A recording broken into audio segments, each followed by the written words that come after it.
ಎಲ್ಲರಿಗೂ ಬೆಳಗಿನ ಶುಭೋದಯ. ಫಸ್ಟ್ ಇಯರ್ ಅವ್ರಿಗೆ ವರ್ಕ್ಶಾಪ್ ಅಂಡ್ ಕ್ಯಾಲ್ಕುಲೇಷನ್ ಸೈನ್ಸ್ ಅಲ್ಲಿ ಪವರ್ ವರ್ಕ್ ಎನರ್ಜಿ ನೋಡಿ, ವರ್ಕ್ ಪವರ್ ಎನರ್ಜಿ ಚಾಪ್ಟರ್ ನ ಶುರು ಮಾಡ್ತಿದ್ದೀನಿ. ಇದು ಎಷ್ಟನೇ ವಿಡಿಯೋ ಅಂದ್ರೆ 7th ವಿಡಿಯೋ ಇದು. ನೆನ್ನೆ ಲಾಸ್ಟ್ ಕ್ಲಾಸ್ ಅಲ್ಲಿ ನೀವೇನ್ ನೋಡಿದೀರಾ ಅಂದ್ರೆ ಹಾರ್ಸ್ ಪವರ್ ಅಂದ್ರೆ ಏನು ಅಂತ ನೋಡಿದೀರಾ, HP ಅಂದ್ರೆ ಏನು ಅಂತ ತಿಳ್ಕೊಂಡಿದ್ದೀರಾ. ಅದರಲ್ಲಿ 2 ಟೈಪ್ ಇದೆ ಅಂತ ಹೇಳಿದೆ, ಅದ್ ಹೆಸರುಗಳು ಹೇಳಿದೆ, ಎಕ್ಸ್ಪ್ಲೈನ್ ಮಾಡಿರ್ಲಿಲ್ಲ, ಎಕ್ಸ್ಪ್ಲೈನ್ ಮಾಡ್ತಿದ್ದೀನಿ ನೋಡಿ. ಫಸ್ಟ್ ಒನ್ ಬಂದ್ಬಿಟ್ಟು ಇಂಡಿಕೇಟೆಡ್ ಹಾರ್ಸ್ ಪವರ್, IHP ಅಂತ ಕರಿತೀವಿ ನೋಡಿ.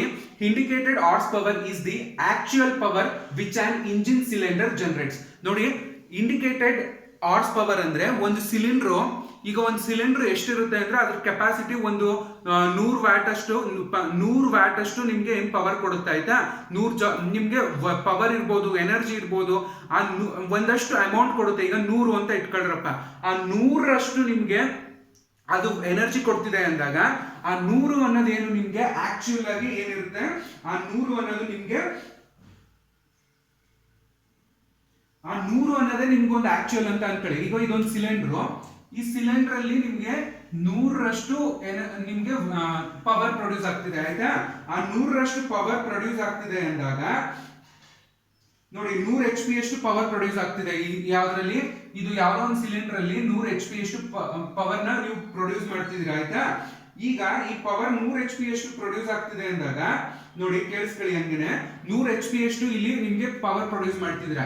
ಆದ್ರೆ ಇಲ್ಲಿ 100 HP ಸಿಲಿಂಡರ್ ಪ್ರೊಡ್ಯೂಸ್ ಮಾಡಿದ್ರು ಇಲ್ಲಿ ನಮ್ಗೆ 100 HP ಸಿಗಲ್ಲ. ಏನಕ್ಕೆ ಸಿಗಲ್ಲ ಅಂತ ನೆಕ್ಸ್ಟ್ ಹೇಳ್ತೀನಿ, ಕೇಳಿಸ್ಕೊಳ್ಳಿ ಹಂಗೇನೆ ನೋಡಿ. Indicated horse power is the actual power which a engine cylinder generates. ಅಂದ್ರೆ ಒಂದು ಸಿಲಿಂಡರ್ ಒಂದಷ್ಟು ಎನರ್ಜಿನ ಅಥವಾ ಪವರ್ ನ ಜನರೇಟ್ ಮಾಡುತ್ತೆ, ಅಷ್ಟು ನಮ್ಗೆ ಯುಟಿಲೈಸ್ ಆಗಲ್ಲ. ಏನಕ್ಕಾಗಲ್ಲ ಅಂದ್ರೆ ಆ ಇಂಜಿನ್ ಅಲ್ಲಿ ಫ್ರಿಕ್ಷನ್ ಇರ್ತದೆ, ಘರ್ಷಣೆ ಇರ್ತದೆ. ಒಂದೊಂದು ಪಾರ್ಟ್ಸ್, ಇಂಜಿನ್ ಅಲ್ಲಿ ಎಷ್ಟೊಂದು ಪಾರ್ಟ್ ಗಳು ಇರುತ್ತಲ್ವಾ, ಆ ಪಾರ್ಟ್ ಗಳ ಮಧ್ಯೆ ಘರ್ಷಣೆ ಇರೋದ್ರಿಂದ ಏನಾಗ್ಬಿಡುತ್ತೆ, ಒಂದಷ್ಟು ಎನರ್ಜಿ ಲಾಸ್ ಆಗ್ಬಿಡುತ್ತೆ. ಬಟ್ ಆದ್ರೆ ಆ ಇಂಜಿನ್ ಅಂತೂ ಆ 100 ಅಂದಾಗ 100 ಪ್ರೊಡ್ಯೂಸ್ ಮಾಡಿರುತ್ತೆ, ಬಟ್ ಅದು ನಮ್ಗೆ 100 ಸಿಗಲ್ಲ, 100ಕ್ಕಿಂತ ಕಡಿಮೆ ಸಿಗುತ್ತೆ. ಏನಕ್ಕೆ ಅಂದ್ರೆ ಅಲ್ಲಿರುವಂತ ಇಂಟರ್ನಲ್ ಫ್ರಿಕ್ಷನ್, ಒಳಗಡೆ ಇರುವಂತ ಅದ್ರ ಭಾಗಗಳಲ್ಲಿ ಏನ್ ಪಾರ್ಟ್ಸ್ ಗಳಲ್ಲಿ ಏನಿರುತ್ತೆ ಅಲ್ಲಿ ಏನಾಗ್ಬಿಡುತ್ತೆ, ಘರ್ಷಣೆ ಆದಾಗ 100ರಷ್ಟು ಎನರ್ಜಿ ಪ್ರೊಡ್ಯೂಸ್ ಮಾಡಿದ್ರು ಒಂದು 10% 20% ಅಷ್ಟು ಎನರ್ಜಿ ಲಾಸ್ ಆಗುತ್ತೆ ನೋಡಿ.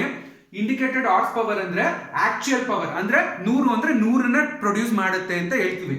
Actual power which an engine cylinder generates.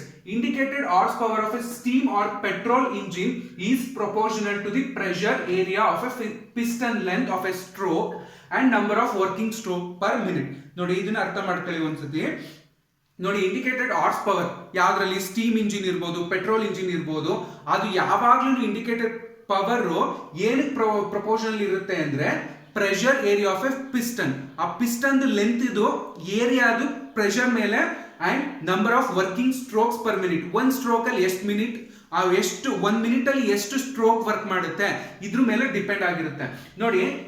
Indicated horse power of A engine, ಅದಕ್ಕೆ ಫಾರ್ಮುಲಾ ಏನು ಅಂದ್ರೆ P into L into A into N into K divided by 4500.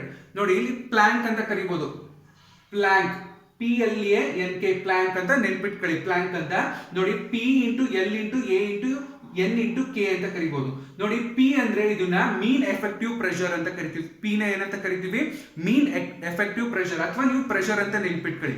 L ಅಂದ್ರೆ ಲೆಂತ್ ಆಫ್ ದಿ ಸ್ಟ್ರೋಕ್, ಅಂದ್ರೆ ಆ ಸಿಲಿಂಡರ್ದು stroke length ಎಷ್ಟು ಇರ್ತದೆ ಅದನ್ನ ಕೊಟ್ಟಿರ್ತಾನೆ. ಆಮೇಲೆ A ಅಂದ್ರೆ cross sectional area of object. N ಅಂದ್ರೆ number of revolution per minute. ನೋಡಿ, number of revolution per minute ಅದು RPM ಅಂತ ಕರಿತೀವಿ. RPM ಅಂದ್ರೆ ಏನು, ರೆವಲ್ಯೂಷನ್ ಪರ್ ಮಿನಿಟ್ ಅಂತ ಕರಿತೀವಿ. K ಅನ್ನೋದು ಒಂದು ಕಾನ್ಸ್ಟೆಂಟ್. ಈ ಕಾನ್ಸ್ಟೆಂಟ್ ನಿಮ್ಗೆ ತುಂಬಾ ಇಂಪಾರ್ಟೆಂಟ್. ಇವೆರಡು ಪಾಯಿಂಟ್ ಇಂಪಾರ್ಟೆಂಟ್. ಏನಕ್ಕೆ ಅಂದ್ರೆ ನೋಡಿ, ಫಾರ್ ಎ 2 ಸ್ಟ್ರೋಕ್ ಇಂಜಿನ್, ನಿಮ್ಗೆ ಕ್ವೆಶನ್ ಅಲ್ಲಿ 2 ಸ್ಟ್ರೋಕ್ ಇಂಜಿನ್ ಅಂತ ಕೊಟ್ಟ ತಕ್ಷಣ K ವ್ಯಾಲ್ಯೂ ಎಷ್ಟು ತಗೋಬೇಕು, 1 ತಗೋಬೇಕು. ಅದೇ ನಿಮ್ಗೆ 4 ಸ್ಟ್ರೋಕ್ ಇಂಜಿನ್ ಅಂತ ಕೊಡ್ತಾನೆ, ಆವಾಗ ಎಷ್ಟು ತಗೋಬೇಕು ಅಂದ್ರೆ K ವ್ಯಾಲ್ಯೂನ 1/2 ಅಂದ್ರೆ 0.5, ಅರ್ಧ ಅಂತ ತಗೋಬೇಕು ನೋಡಿ. ಅದಾದ್ಮೇಲೆ next brake horse power. Brake horse power ಅಂದ್ರೆ all the power that on engine cylinder generate is not available for useful work. ಏನಂತಾರೆ ಅಂದ್ರೆ, ಈಗ ನಾನು 100% ಅಷ್ಟು ಏನ್ ಮಾಡ್ತಿದ್ದೀನಿ, ಪವರ್ ನ ಜನರೇಟ್ ಮಾಡ್ತಿದ್ದೀನಿ, ಆದ್ರೆ ಆ 100% ಏನಾಗುತ್ತೆ ನಮ್ಗೆ ಯೂಸ್ ಆಗಲ್ಲ. ಏನಕ್ಕೆ ಯೂಸ್ ಆಗಲ್ಲ ಅಂತ ಹೇಳಿದ್ರೆ, ಇಲ್ಲೇ ಫಸ್ಟ್ ಹೇಳಿದೆ, ಒಳಗಡೆ ಇಂಜಿನ್ ಗಳಲ್ಲಿ ಇಂಟರ್ನಲ್ ಫ್ರಿಕ್ಷನ್ ಆಗಿ ಅಲ್ಲಿ ನಾವು ಪ್ರೊಡ್ಯೂಸ್ ಮಾಡಿರೋಂಥ ಪವರ್ ಏನಾಗುತ್ತೆ, ಕಡಿಮೆ ಆಗುತ್ತೆ, ಲಾಸ್ ಆಗುತ್ತೆ ನೋಡಿ. ಅದನ್ನೇ ಹೇಳ್ತಾರೆ next, this is because This is because of a part of the total power generate by the engine works upon the overcoming internal friction present between the moving parts. ಅಂದ್ರೆ ಆ ಒಳಗಡೆ ಇರೋಂಥ ಘರ್ಷಣೆಗಳನ್ನ ಅದು ಏನ್ ಮಾಡುತ್ತೆ, ಓವರ್ಕಮ್ ಮಾಡುತ್ತೆ. ಅದನ್ನ ದಾಟಿ ಬರಬೇಕು. ಆ ಫ್ರಿಕ್ಷನ್ ನ ಏನ್ ಮಾಡಬೇಕು, ಅವಾಯ್ಡ್ ಮಾಡ್ಕೊಂಡು ಆ ಫಿಕ್ಷನ್ ನ ದಾಟ್ ಬರಬೇಕು.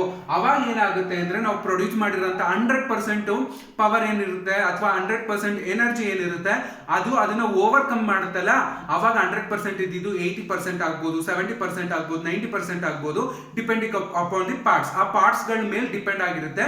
ಆಗ ಅಷ್ಟು ಎನರ್ಜಿ ಏನಾಗ್ಬಿಡುತ್ತೆ, ಲಾಸ್ ಆಗುತ್ತೆ. ಆಯ್ತಾ? ಇದನ್ನೇ ನಾವೇನಂತ ಕರಿತೀವಿ, ಬ್ರೇಕ್ ಹಾರ್ಸ್ ಪವರ್ ಅಂತ ಕರಿತೀವಿ. ನೋಡಿ, thus the net power output. Net power ಅಂದ್ರೆ ಕೊನೆಗೆ ಉಳ್ಕೊಂಡು ಹೊರಗಡೆ ನಮ್ಗೆ ಏನ್ ಸಿಗುತ್ತೆ ಅದನ್ನ ನಾವೇನಂತ ಕರಿತೀವಿ, ಬ್ರೇಕ್ ಹಾರ್ಸ್ ಪವರ್ ಅಂತ ಕರಿತೀವಿ. Thus the net power output that the engine generate is brake horse power. ನೋಡಿ, ಇಷ್ಟೆಲ್ಲ ಹೇಳಿದ್ನ ಸಿಂಪಲ್ ಆಗಿ ಒಂದೇ ಲೈನ್ ಅಲ್ಲಿ ಮುಗಿಸಬಹುದು. ಏನು ಅಂದ್ರೆ brake horse power is equal to indicated horse power minus loss. ಇಷ್ಟೇ ನೋಡಿ. ಬ್ರೇಕ್ ಹಾರ್ಸ್ ಪವರ್ ಅಂದ್ರೆ ಇಂಡಿಕೇಟೆಡ್ ಪವರ್. ಈಗ ಆ ಇಂಜಿನ್ ಕೆಪಾಸಿಟಿ, ಇಂಜಿನ್ 100ರಷ್ಟು ನಮ್ಗೆ ಏನ್ ಮಾಡ್ತಾ ಇದೆ, ಪವರ್ ನ ಜನರೇಟ್ ಮಾಡ್ತಾ ಇದೆ. 100ರಷ್ಟು ಜನರೇಟ್ ಮಾಡಿದಾಗ ಲಾಸ್ ಇದ್ದೇ ಇರ್ತದೆ ತಾನೆ. ಈಗ ನೋಡಿ, ಯಾವುದೋ ಒಂದು ಡ್ಯಾಮ್ ಇರ್ಬೋದು ಅಥವಾ ದೊಡ್ಡ ದೊಡ್ಡ ಕಾಲುವೆಗಳಿಗೆ ನಾವ್ ಏನ್ ಮಾಡ್ತೀವಿ, ಕರೆಂಟ್ ನ ಪ್ರೊಡ್ಯೂಸ್ ಮಾಡಕ್ಕೆ ಏನ್ಬಿಟ್ಟು ಏನ್ ಕಟ್ಟಿರ್ತೀವಿ, ಚಿಕ್ಕ ಚಿಕ್ಕದಾಗ ಡ್ಯಾಮ್ ಕಟ್ಟಿರ್ತೀವಿ. ಅಥವಾ ಒಂದು ಕಾಲುವೆಗೆನೆ ಅಡ್ಲಾಗಿ ಒಂದು ವಾಲ್ ನ ಕಟ್ಟಿ ಅಲ್ಲಿ ನಾವ್ ಏನ್ ಮಾಡ್ತೀವಿ, ನೀರ್ನ ಬಿಟ್ಟು ಕರೆಂಟ್ ನ ಜನರೇಟ್ ಮಾಡ್ತೀವಿ. ಆ ನೀರು ಅಥವಾ ಕರೆಂಟ್ ಜನರೇಟ್ ಆಗಿದ್ದು ಪೂರ್ತಿ ನಮ್ಗೆ 100% ಸಿಗಲ್ಲ. ಏನಕ್ಕೆ ಸಿಗಲ್ಲ ಅಂದ್ರೆ ಅಲ್ಲಿ ಫ್ರಿಕ್ಷನ್ ಇರ್ತದೆ ಅಥವಾ ಲೀಕೇಜ್ ಇರ್ತದೆ. ಅಲ್ಲಿ ಏನಾಗುತ್ತೆ, ಅವಾಗ ಲಾಸ್ ಆಗುತ್ತೆ. ಇಷ್ಟೇ, ಇದೇ ಕಾನ್ಸೆಪ್ಟ್ ಇಲ್ಲಿ ನಿಮ್ಗೆ ಇಂಡಿಕೇಟೆಡ್ ಹಾರ್ಸ್ ಪವರ್ ಅಲ್ಲೂ ಬರುತ್ತೆ, ಬ್ರೇಕ್ ಪವರ್ ಅಲ್ಲೂ ಬರುತ್ತೆ. ನೋಡಿ, brake horse power is equal to indicated horse power minus loss. ಇಷ್ಟೇ ನೋಡಿ. ಬ್ರೇಕ್ ಹಾರ್ಸ್ ಪವರ್ ಕಂಡುಹಿಡಿಯಿರಿ ಅಂತ ಕೇಳಿದ್ರೆ ಇಂಡಿಕೇಟೆಡ್ ಹಾರ್ಸ್ ಪವರ್ ನ ಅದನ್ನ ಮೈನಸ್ ಲಾಸ್. ಆ ಇಂಡಿಕೇಟೆಡ್ ಹಾರ್ಸ್ ಪವರ್ ಅಲ್ಲಿ ಎಷ್ಟು ಲಾಸ್ ಆಗೈತೆ ಅದನ್ನ ಕಳೆದ್ರೆ ನಮ್ಗೆ ಏನ್ ಸಿಗ್ತದೆ, ಬ್ರೇಕ್ ಹಾರ್ಸ್ ಪವರ್ ಸಿಗ್ತದೆ. ನೋಡಿ, BHP is equal to IHP minus losses ಅಂತ ಕರಿತೀವಿ. ನೋಡಿ, ಕಾನ್ಸೆಪ್ಟ್ ನ ತುಂಬಾ ತಲೆ ಕೆಡ್ಸ್ಕೊಳಂಗಿಲ್ಲ, ಸಿಂಪಲ್ ಆಗಿ ಅರ್ಥ ಮಾಡ್ಕೋಬೇಕು. ಯಾವಾಗ್ಲೂ ಜನರಲ್ ನಾವು ಡೇ ಟು ಡೇ ಲೈಫ್ ಗೆ ರಿಲೇಟ್ ಮಾಡ್ಕೊಂಡು ಓದಿದಾಗ ನಮ್ಗೆ ತುಂಬಾ ನೆನಪಿರುತ್ತೆ. ನೋಡಿ, ಇಂಡಿಕೇಟೆಡ್ ಹಾರ್ಸ್ ಪವರ್ ಅಂದಾಗ ಇಷ್ಟ ತಲೆಯಲ್ಲಿ ಬರಬೇಕು. ಒಂದು ಇಂಜಿನ್ 100% ಎನರ್ಜಿ ಪ್ರೊಡ್ಯೂಸ್ ಮಾಡ್ತದೆ ಅಥವಾ 100% ಪವರ್ ನ ಪ್ರೊಡ್ಯೂಸ್ ಮಾಡ್ತದೆ, 100% ಇರ್ತದೆ. ಅದನ್ನ ನಾವು ಇಂಡಿಕೇಟ್ ಮಾಡ್ತಾ ಐತೆ, ತೋರಿಸ್ತಾ ಐತೆ, ಇದು ಇಷ್ಟು ಪವರ್ ಕೆಪಾಸಿಟಿ ಐತೆ ಅಂತ. ಆಯ್ತಾ? ಅದಾದ್ಮೇಲೆ ನೆಕ್ಸ್ಟ್ ನೋಡಿ, brake horse power. Brake horse power ಅಂದ್ರೆ ಆ 100% ಅಲ್ಲಿ ಡ್ಯೂ ಟು ಲಾಸ್, ಅಲ್ಲಿ ಏನೋ ಒಂದು ಸಣ್ಣ ಲಾಸ್ ಆಗಿರ್ಬೋದು ಫ್ರಿಕ್ಷನ್ ಇಂದ, ಅಂದ್ರೆ ಘರ್ಷಣೆ ಆಗಿ ಪಾರ್ಟ್ಸ್ ಗಳಲ್ಲಿ ಒಂದಷ್ಟು ಎನರ್ಜಿ ಲಾಸ್ ಆಗುತ್ತೆ. ಅದನ್ನ ನಾವೇನಂತ ಕರಿತೀವಿ, ಬ್ರೇಕ್ ಹಾರ್ಸ್ ಪವರ್ ಅಂತ ಕರಿತೀವಿ. ನೋಡಿ, ಇದಾದ್ಮೇಲೆ ನಿಮ್ಗೆ ಈ ಪವರ್ ಅಲ್ಲಿ ಇನ್ನೊಂದೇ ಒಂದು ಟಾಪಿಕ್ ಐತೆ, ಅದು ಮೆಕ್ಯಾನಿಕಲ್ ಎಫಿಷಿಯನ್ಸಿ ಅಂತ. ಈ ಮೆಕ್ಯಾನಿಕಲ್ ಎಫಿಷಿಯನ್ಸಿ ಆದ್ರೆ ನೆಕ್ಸ್ಟ್ ನಿಮ್ಗೆ ಈ ಪವರ್ ಟಾಪಿಕ್ ಅಲ್ಲಿ ಪ್ರಾಬ್ಲಮ್ ಶುರು ಮಾಡಬಹುದು. ಅದಾದ್ಮೇಲೆ ನಿಮ್ಗೆ ನೆಕ್ಸ್ಟ್ ಉಳ್ಕೊಳ್ಳೋದು ಎನರ್ಜಿ ಟಾಪಿಕ್. ಎನರ್ಜಿ ಟಾಪಿಕ್ ಅಲ್ಲಿ ಎನರ್ಜಿ ಅಂದ್ರೇನು, ಕೈನೆಟಿಕ್ ಎನರ್ಜಿ ಅಂದ್ರೇನು, ಪೊಟೆನ್ಶಿಯಲ್ ಎನರ್ಜಿ ಅಂದ್ರೇನು, ಮತ್ತೆ ಇದ್ರ ಮೇಲೆ ಸ್ವಲ್ಪ ಸಿಂಪಲ್ ರಿಲೇಟೆಡ್ ಪ್ರಾಬ್ಲಮ್ಸ್ ಇರುತ್ತೆ. ನೋಡಿ, ಇಂಡಿಕೇಟೆಡ್ ಹಾರ್ಸ್ ಪವರ್ ಮತ್ತೆ ಬ್ರೇಕ್ ಹಾರ್ಸ್ ಪವರ್ ನ ರಿಲೇಟ್ ಮಾಡ್ಕೊಂಡೆ ನಾವ್ ಹೇಳೋದು ಯಾವುದು ಅಂದ್ರೆ ಮೆಕ್ಯಾನಿಕಲ್ ಎಫಿಷಿಯನ್ಸಿ. ನೋಡಿ, ಮೆಕ್ಯಾನಿಕಲ್ ಎಫಿಷಿಯನ್ಸಿಗೆ ತುಂಬಾ ಈಸಿ ಅದು. ಮೆಕ್ಯಾನಿಕಲ್ ಎಫಿಷಿಯನ್ಸಿ ಅಂದ್ರೆ ನಿಮ್ಗೆ ತುಂಬಾ ಕಷ್ಟ ಆತರ ಏನೂ ಇಲ್ಲ. ನೋಡಿ, ಮೆಕ್ಯಾನಿಕಲ್ ಎಫಿಷಿಯನ್ಸಿ ಅಂದ್ರೆ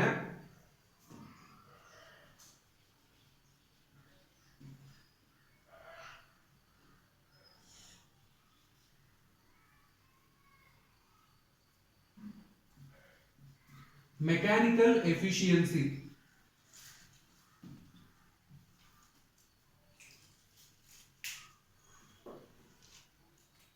ನೋಡಿ, mechanical efficiency is the ratio of brake horse power to indicated horse power. It is generally denoted in terms of percentage.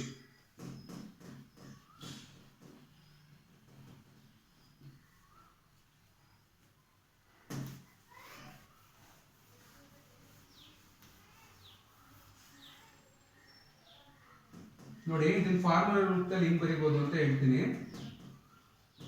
Mechanical efficiency ಇದನ್ನ ಈ ತರ ಸಿಂಬಲ್ ಎನ್ ಬರೀತಿರಲ್ಲ ಎನ್ ಕೆಳಗಡೆ ಹಿಂಗೆ ಇಳಿಸ್ದಂಗೆ ಬರೀಬಹುದು. Mechanical efficiency is equal to BHP divided by IHP into 100. Into 100 ಏನಕ್ಕೆ ಅಂದ್ರೆ ಹೇಳ್ತೀನಿ ನೋಡಿ, ಕೇಳಿಸ್ಕೊಳ್ಳಿ. ಇವಾಗ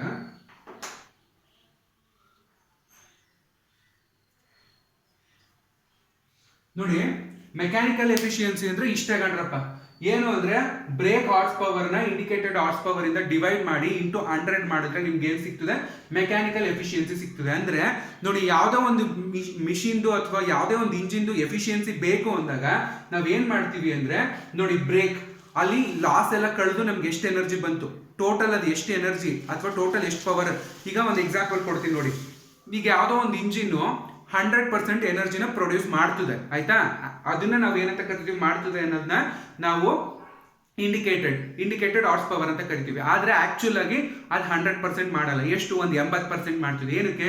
ಅಲ್ಲಿ ಇಂಟರ್ನಲ್ ಫ್ರಿಕ್ಷನ್ ಆಗಿ ಒಂದಷ್ಟು ಎನರ್ಜಿ ಲಾಸ್ ಆಗಿರುತ್ತೆ. ಅಂದ್ರೆ ನೋಡಿ, ಇಲ್ಲಿ ಲಾಸ್ ಆಗಿರುವಂತ ಎನರ್ಜಿ ಎಷ್ಟು? 80%. ಒಂದು 20% ಲಾಸ್ ಆಗಿ ಉಳ್ಕೊಳ್ಳೋದು ನೆಟ್ ಎಷ್ಟು ಉಳ್ಕೊಳ್ಳೋದು? ನಮಗೆ 80% ಉಳ್ಕೊಳ್ಳುತ್ತೆ. ಟೋಟಲ್ ಅದ್ರದ್ದು ಕೆಪಾಸಿಟಿ ಎಷ್ಟು ಇರುತ್ತೆ? 100 ಇರುತ್ತೆ. ನೋಡಿ, 80 ಡಿವೈಡೆಡ್ ಬೈ 100 ಇಂಟು ಇಲ್ಲಿ ನೋಡಿ ಪರ್ಸೆಂಟೇಜ್ ಅಲ್ಲಿ ಇಲ್ಲಿ ಹೇಳ್ತೀನಿ ನೋಡಿ, ಪರ್ಸೆಂಟೇಜ್ ಅಲ್ಲಿ ಇರುತ್ತೆ ಅಂದಾಗ ನಾವು ಇಂಟು 100 ಮಾಡ್ಕೋಬೇಕು. ನೋಡಿ, mechanical efficiency is the ratio of brake horse power to indicated horse power. It is generally denoted in terms of percentage. ನೋಡಿ, ಮೆಕ್ಯಾನಿಕಲ್ ಎಫಿಷಿಯನ್ಸಿದು ಸಿಂಬಲ್ ನ ಏನ್ ಬರೀತಿರಲ್ಲ ಅದನ್ನ ಸ್ವಲ್ಪ ಕೆಳಗಡೆ ಇಳಿಸ್ದಂಗೆ ಬರೀಬೇಕು.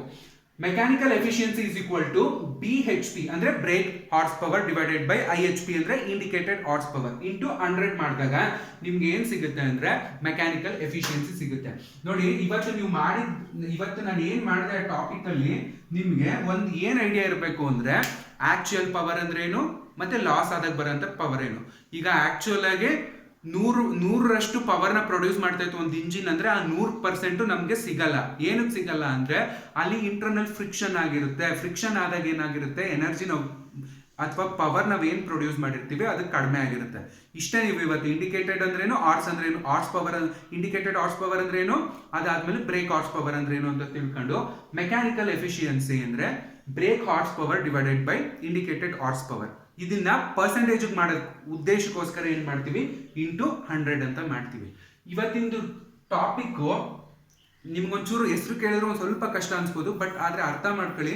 ಇದನ್ನ ನಿಮ್ಮ ದಿನನಿತ್ಯದ ನೀವು ಏನು ಯೂಸ್ ಮಾಡ್ತೀರಾ ಅದಕ್ಕೆ ರಿಲೇಟ್ ಮಾಡ್ಕೊಂಡು, ಈಗ ನೀವು ಎಲ್ಲರೂ ಒಂದಷ್ಟು ಮಿಷಿನ್ಸ್ಗಳನ್ನ ಯೂಸ್ ಮಾಡ್ತೀರಾ ಅಥವಾ ಮೋಟರ್ನ ಯೂಸ್ ಮಾಡ್ತೀರಾ, ಅದನ್ನ ನೀವು ರಿಲೇಟ್ ಮಾಡ್ಕೊಂಡು ಹೋದಾಗ, ಅಥವಾ ನೀವು ಮನೇಲಿ ಯೂಸ್ ಮಾಡೋಂಥ ಮಿಕ್ಸಿ ಇರ್ಬೋದು, ಪ್ರತಿ ಒಂದರಲ್ಲೂ ನೀವು ರಿಲೇಟ್ ಮಾಡ್ಕೊಂಡಾಗ ನಿಮಗೆ ಇಂಡಿಕೇಟೆಡ್ ಹಾರ್ಸ್ ಪವರ್ ಇರ್ಬೋದು ಅಥವಾ ಬ್ರೇಕ್ ಹಾರ್ಸ್ ಪವರು, ಇದನ್ನ ನೀವು ಈಸಿಯಾಗಿ ಅರ್ಥ ಮಾಡ್ಕೋಬಹುದು. ಮೆಕ್ಯಾನಿಕಲ್ ಎಫಿಷಿಯನ್ಸಿ ಅಂದ್ರೆ ಆ ಪೂರ್ತಿ ಅದ್ರದ್ದು ಇಂಜಿನ್ ಎಷ್ಟು ಎಫಿಷಿಯನ್ಸಿ, ಎಷ್ಟು ಪರ್ಸೆಂಟ್ ಇರ್ತದೆ.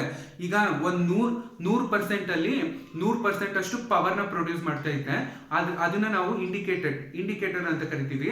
ಅಲ್ಲಿ ನಮ್ಗೆ ಲಾಸ್ ಎಲ್ಲ ಕಳೆದು ನಮ್ಗೆ ಒಂದು 70% ಉಳ್ಕತ್ತಿದೆ, ಆಯ್ತಾ? ಇದನ್ನ ನಾವು ಪರ್ಸೆಂಟೇಜ್ ರೂಪದಲ್ಲಿ ಕನ್ವರ್ಟ್ ಮಾಡ್ತೀವಲ್ಲ, ಅದನ್ನೇ ನಾವೇನಂತ ಕರಿತೀವಿ? ಮೆಕ್ಯಾನಿಕಲ್ ಎಫಿಷಿಯನ್ಸಿ ಅಂತ ಕರಿತೀವಿ. ನೆಕ್ಸ್ಟ್ ಕ್ಲಾಸ್ ಅಲ್ಲಿ ನಿಮ್ಗೆ ಇದ್ರ ಮೇಲೆ ಪ್ರಾಬ್ಲಮ್ಸ್ ಮಾಡ್ತೀನಿ. Thank you.